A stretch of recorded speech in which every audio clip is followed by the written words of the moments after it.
is, facing the same opponents so close and knowing that opponent pretty well? We haven't had, I don't know, I don't speak off the top of my head. I don't think we've had many of these in recent years, so it's a little different. It's like a mini playoff series in terms of subtle adjustments you make from game to game. Obviously, we lost the first leg, so it's on us to kind of rectify the situation, but it helps us really lock in on certain tendencies and keys and see if we can make adjustments in a day and a half. What do you think will be the biggest difference maker for this game, making those adjustments? How we play in the first half in terms of our energy and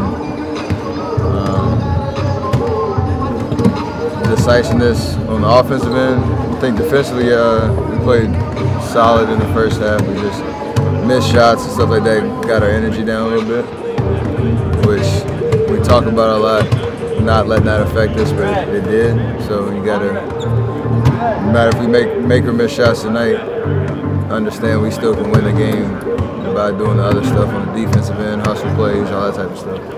Steph, is the mood at all changed the last few days, just given the losses of the guys? Is everybody still pretty upbeat about what's going on?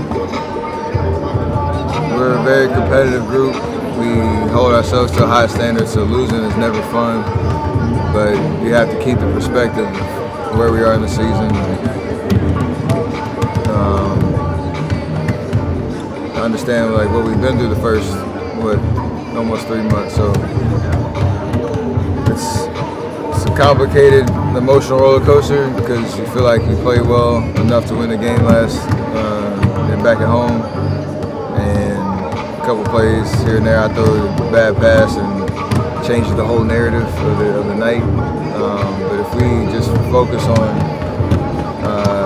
our energy and understanding that we're moving in the right direction,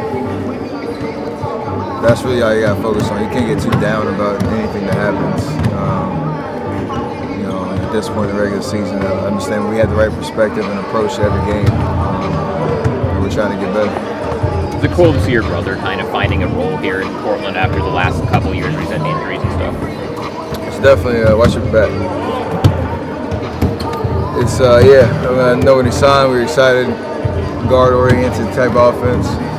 And he could kind of get his rhythm back after missing a whole year. That's tough.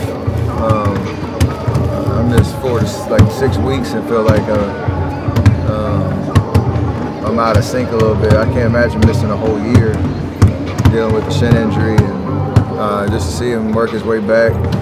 I hate him making shots over me like he did the other night, but it's always great to see him obviously healthy, playing and contributing and helping his team because I know how skilled he is, how talented he is, and he obviously is.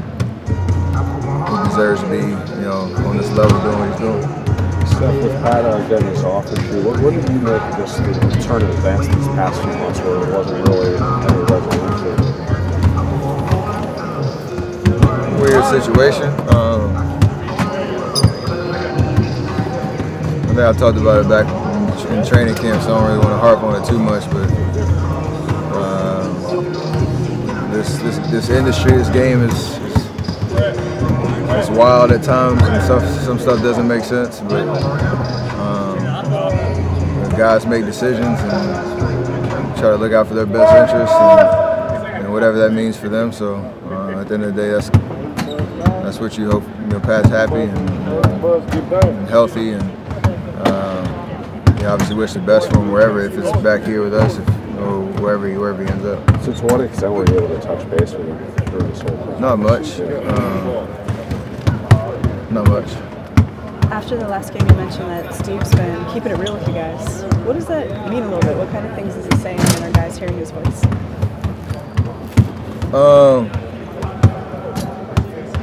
He talks about it a lot in terms of how this year's different than years previous, where there wasn't much of, the roller coaster ride throughout the year. We were pretty much, every night we were putting our best foot forward, playing, had a lot of spirit and energy, and teams were having, extreme problems with us. And this year it's been a little different with injuries and stuff like that. A different roster. We're getting everybody's best shot, and you know, we're not on our game. We're not invincible by any stretch of imagination, but it takes another level of preparation, another level of dedication, and this discipline that we need to really right the ship to get to the level that we expect to be. And that his voice is important in terms of calling people out when it's necessary. Obviously, nobody takes things personal. We understand that we're all trying to win a championship, and we all can be coached. But it's just about being consistent with what we're trying to do every night. Understanding win, lose, or draw. It's how you play. I think that's big for us.